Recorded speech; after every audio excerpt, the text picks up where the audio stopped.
This is Callum Smiles for Vox Populi Media, and today I am meeting a man who has lived in Malmö and in Sweden his entire life, who can give me a first-hand, in-depth insight into what's actually going on in Sweden. Because it's very easy to form an opinion from what you see and what you hear and what you read on the internet. Yet I find the only way to really find out what's going on is to speak to the people who've been there, who've lived it, who've done it. Here you go. Pomen. Yeah, hello. Thank you for joining us. I'm glad to be here.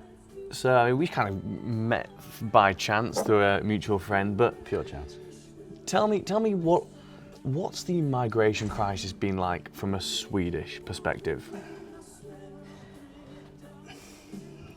I need to think on that question. That's a big question you're asking me there. From a Swedish perspective, noticeable, like every single person is tired of it. Like we're very kind. We like to help. We're a very social democratic country in a sense, like solidarity. We want to help. We've always been for the little guy. But now, every single person from top to bottom is sick of it. Because like we want to help, but the consequences of it has been an attack on us. Like it's kind of funny. Swedes can survive quite a lot, but what they can't survive is any criticism or attack on them and their identity. And it's so much right now. Every single day we have something happening. Well, it's usually the big things like bombings, have you seen, or the school attack. Well, the school attack was in Sweden. But you get my point. Effects that we never seen before is happening now to such an extent that every single person is tired of it. So take me back to Sweden 2010. What was it like then compared to now? Because obviously the migration crisis for Europe started in 2015. Was it a clear contrast? Because this was my first time in Sweden, so I don't know any different. What can you tell me about 15 years ago to now? Like I remember in school usually there were foreigners. There was Lebanese, for example, or people fleeing from socialist countries, because we've always been helping socialist countries. But it has been, a few in the class, maybe 5 out of 20. And overall, still no grand effect, and the grander effect is usually to do with the EU, with Schengen zone and the Albanians come out and the rest. So it has been no direct impact, but with 2015 coming around, we took more than the quotas that the EU gave us. I think they said 100,000, we took in 200,000 in 2015, and so on and so forth. And it has been a minimum of 100,000 every year. Yeah, it was combined 2015 and 2016. It was well over 200,000. Yeah. I think the biggest year was 2016 with 163,000. Yeah. So between 2015 and now, it's over 400,000. Yeah.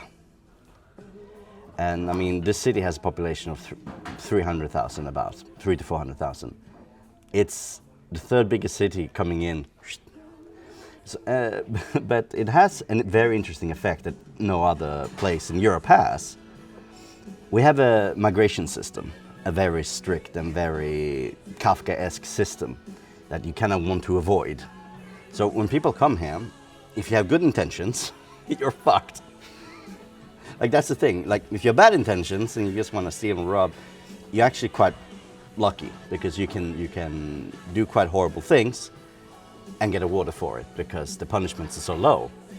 But if you're a good person and want to do good, then you're stuck in an asylum home for 10 years, driving yourself insane because you're stuck.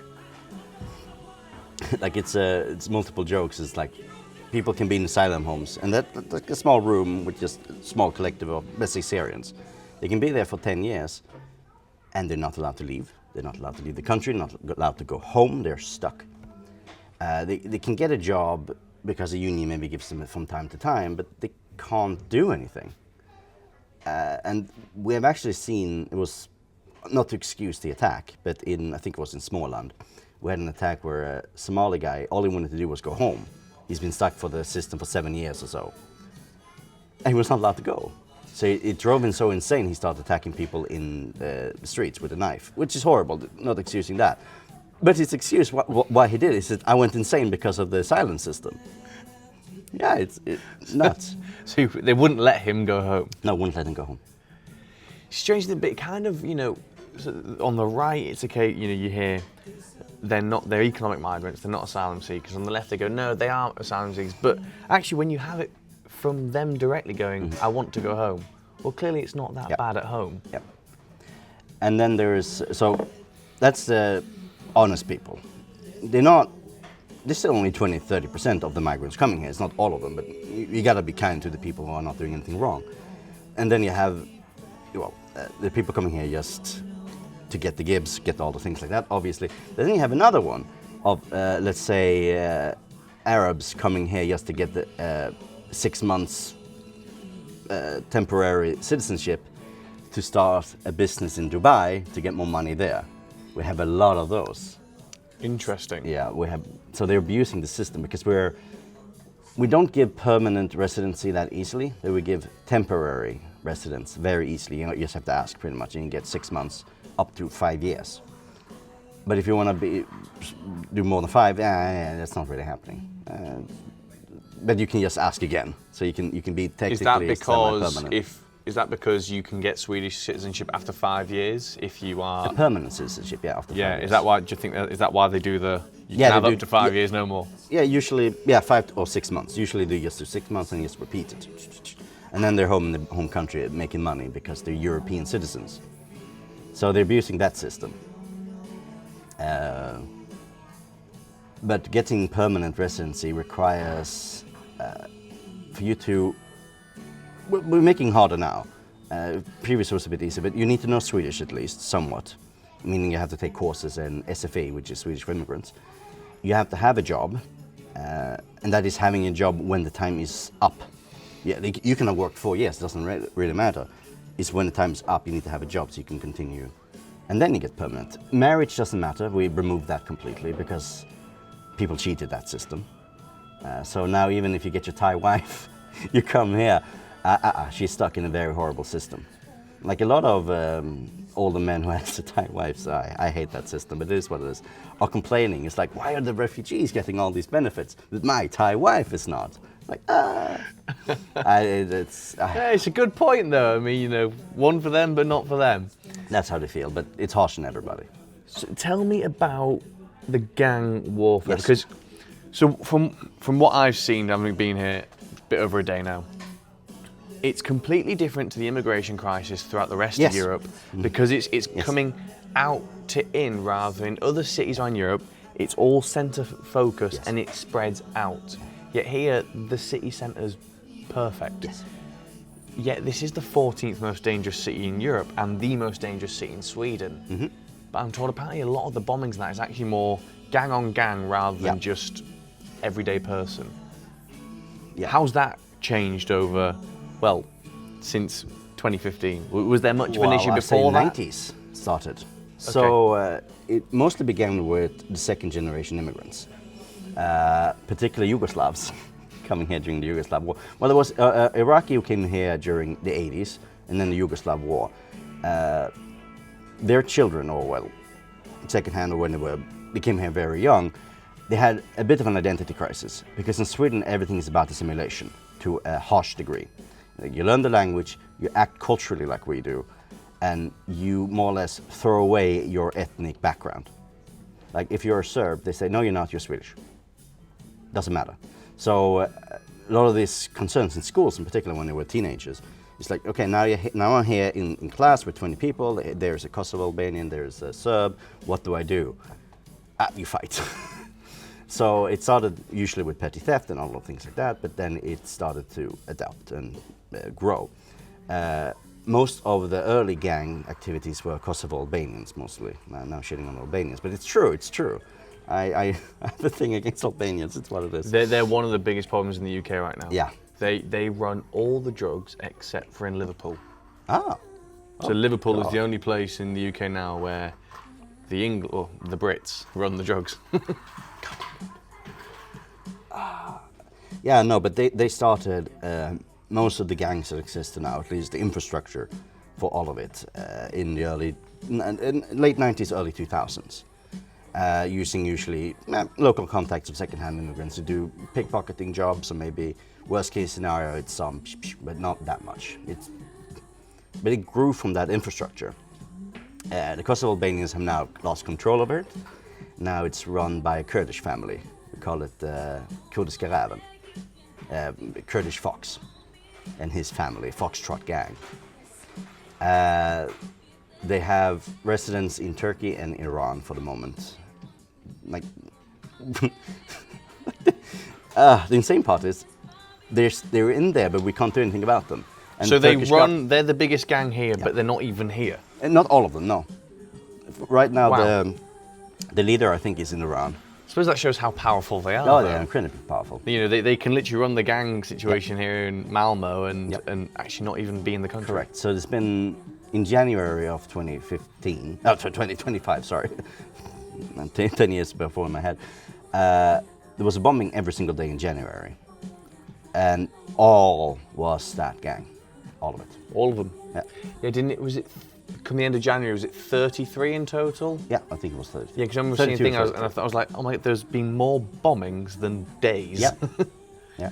It's all the gangs, and also recently, around the time where the guy who burnt the Quran died, one of the family members of this Kurdish Fox was also killed in one of these bombings. So we're expecting it to go increase because of that. And so what they do, again, infrastructure, they already know. There's a lot of people with identity issues or other crises, economic issues. They go to these locations that are segregated. So here in Malmö, yeah, you got Rosengård, but that's not the worst. But Holma, there's a few other locations like that, where it's 90% foreign and also impoverished with lack of work, because majority of the people, they don't work. So for the young kids, they're usually out roaming the neighborhoods, the streets, or go out, playing football or whatever they do. And that's where recruitment happens.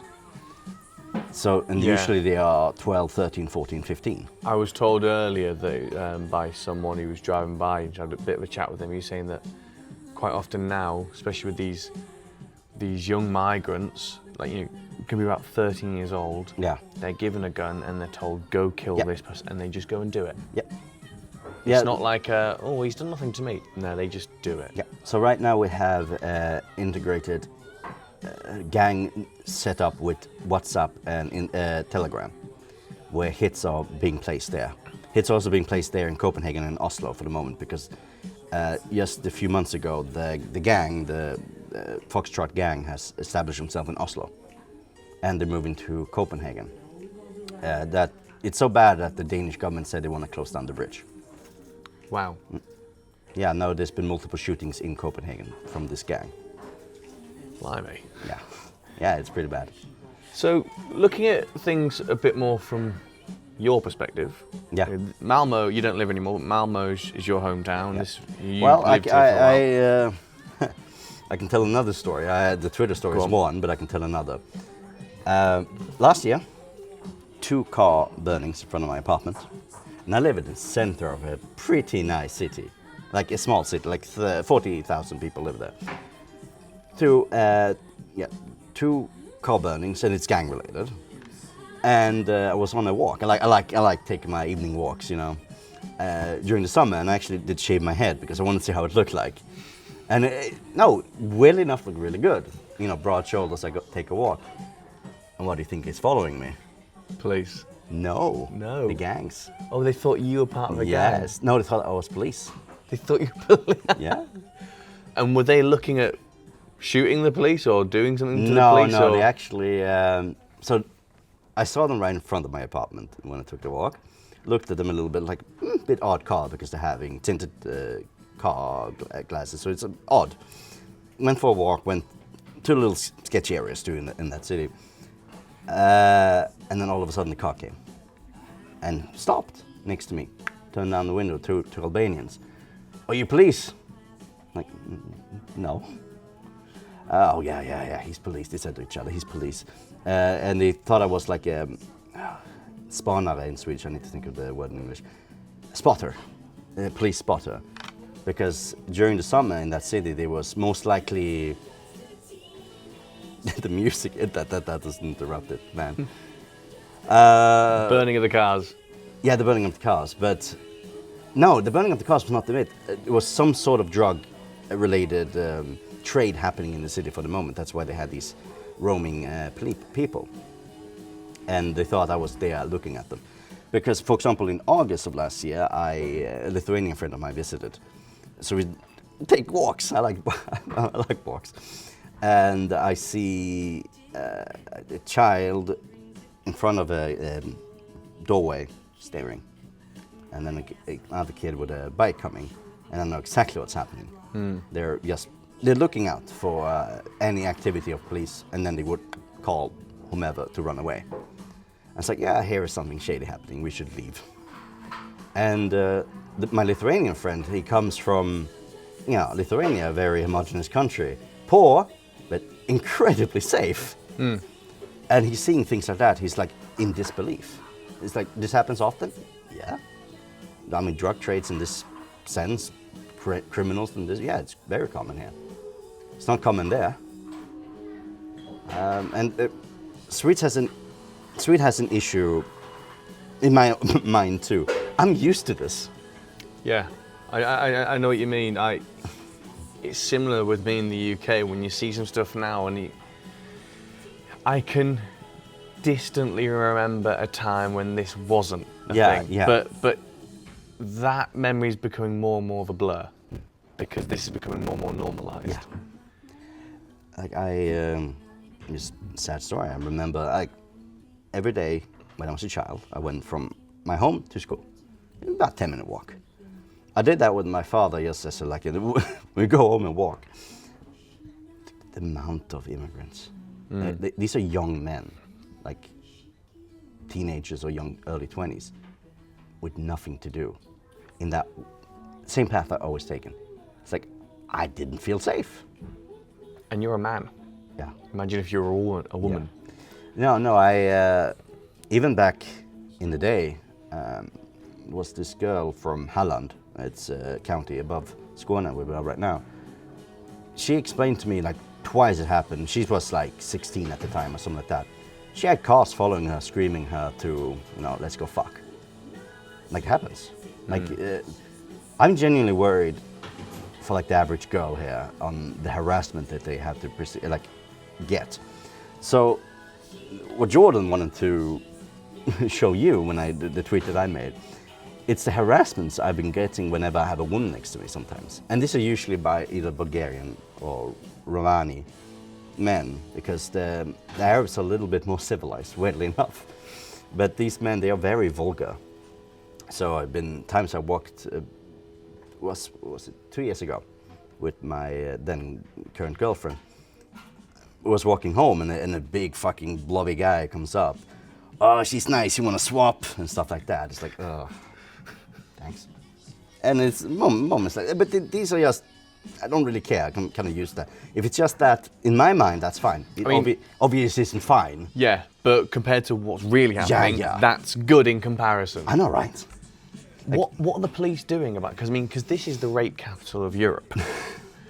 What are the police doing about it to protect the young, not just the young women? Well, the issue isn't the police, the issue is the courts. So the police here, they know, and they protect you in the resources they have. But the issue is the punishment from rapists. So, I haven't walked there, but there's a castle, a Malmö Slott as it's called. There was a very gruesome rape a few years ago there, 1 girl and 4 men. They wanted to drop the case. But luckily the girl was not an idiot. Like, she actually wanted to fuck these guys over. So she said, no, I'm gonna continue pushing this. So luckily they got, I think it was 5 years or something like that. Take it what you want. It's almost insulting, isn't it? Yeah, I think even less. 5 is just me being positive in my head. It's probably less. I don't know I can look it up for you later. You can, pop it up in an edit or something. But if she didn't push the court to actually punish these guys. They would have pretty much walked away. We have another case of kidnapping and hardcore like rape. I don't know what's called. Not hardcore. It's Gang rape? no brutal rape, where they kidnapped the girl and then, you know, did quite a lot. He got a punishment of, I think it was, no matter what the actual punishment was, a few years. And he actually even spent a little time inside of, Prison. It's something else technically, but prison. But turns out, oh no, he was actually 17 at the time of the horrible rape. He was 18, probably 19 when they were done with the case, but 18 when they started the persecution, and then 17 was when he actually did it. So it turns out that the punishment, which was already very lenient, was too harsh for a minor. So they gave him 900,000 Swedish crowns, which is 85,000 pounds. So he was convicted of rape, and he got paid for it? Yep. By the Swedish state? Yeah, he did it twice. Twice? Like he did a rape twice. So was the second time after he got paid? No, at the same time. The point being, it wasn't just one case of rape, it was multiple cases of rape. And it was both kidnapping and it was a brutal case of rape. And he got awarded for it. And is that well known in Oh, Sweden? yeah. Because Yeah, it's well known. So I don't know how clued up you are with the UK. In the UK, a lot of this stuff is, the press try and hide it. They try to not let the general public know what's going on when it comes to this. Is it similar here? Or is it a case of, this has happened, we're going to tell you all? Not as bad, obviously, as the UK. But yeah, they're trying to hide it in the details, usually, depending how it is. And also depending on the media, because certain medias are more... It depends on the government. If the government is left-wing, then the media will be not tell as much detail versus the other way around. But we have alternative media. The issue with them is that they always bring forth in like the race of a person, no matter what. So it becomes, the optics aren't great. So the average person doesn't want to read it because it's a bit too distasteful. Distasteful. Because Swedes like the just like a middle ground in journalism as well. They want to know who did it, but you don't have to point it out constantly. You can just mention it and then drop it after the fact. No, but with the case of both the gang rape here and outrage, like every single person knows about that case, because the concern is obviously not so much our law system, like the law codes. The law codes are fine, but the judges are too nice. They're too lenient. Example. This is not a judge, but this is another example of just a fucked situation. Last week, there has been discussions in the government about shrinking the punishment age. So, you as a child, if the crime is adult, you should be persecuted as an adult, even though you might be 15 or 16.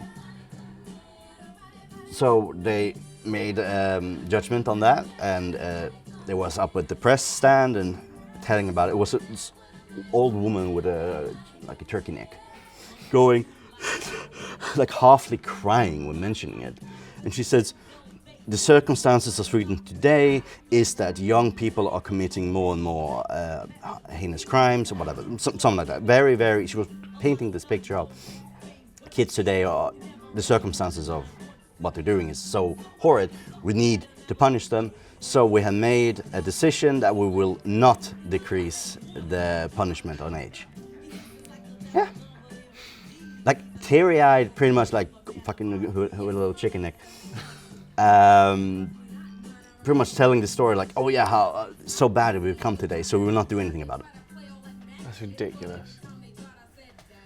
Finally, where do you see the near to long-term future of Sweden going when it comes to this migration crisis? Do you think this current centre-right coalition can sort things, or do you think you're still in a downward spiral?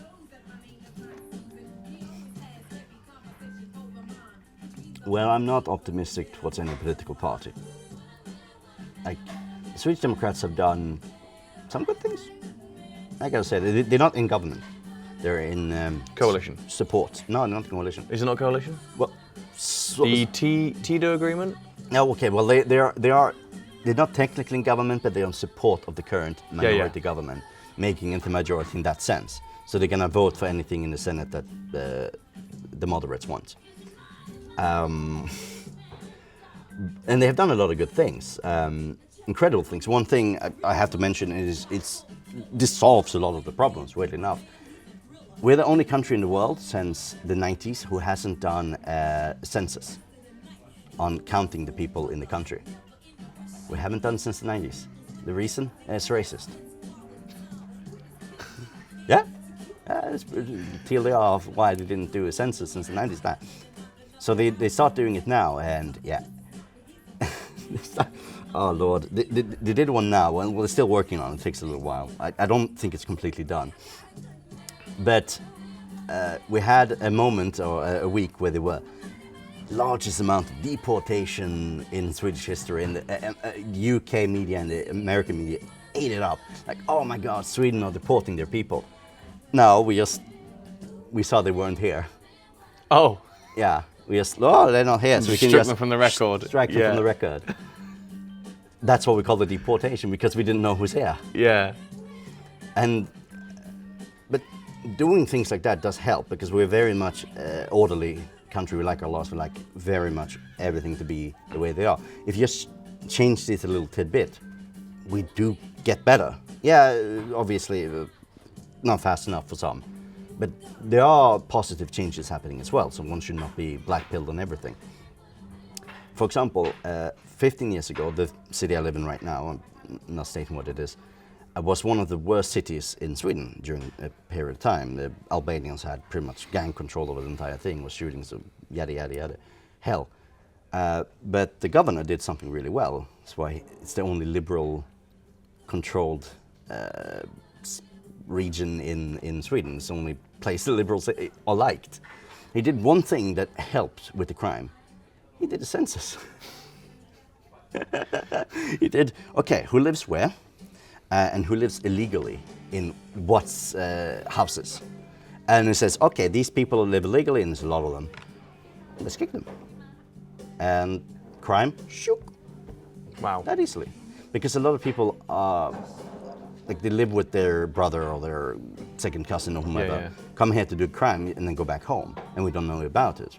But if you just keep information known, at least to the police, then the police can act upon it and then punish the people or just kick them out. And the crime will just shrink. So I'm not worried about the police. The police know what they're doing and all that, but it's just political will above them. Political will above them that are making it hard for them. So with the census, really good, but nationwide and harsher, kicking the people out. That's a start. Will it solve the gang problem? No. It's a start. And again, it's for Irish people, for English people, I do know, like, they don't understand how we are the way we are, but we're different people. We like things very differently. So, but Swedes very much, they don't have they have some sort of a cabal elite technically, but not as much as the UK, because the UK is fucked with that regards. Yeah. So, and they usually hear the will of the people a little late than most. The echoes in the wall takes a little while to reach them, but it reaches them, and then changes do happen. So I'm not too worried about the immigration part. The worries is more how long will it take and how many innocents will be affected by it. But I do think when I'm in my 40s that at that point it will be decent. Hopefully. Well, Pomen, thank you for your time. I believe you're now going to show us around some of the rough parts. Yes, I will. Perfect.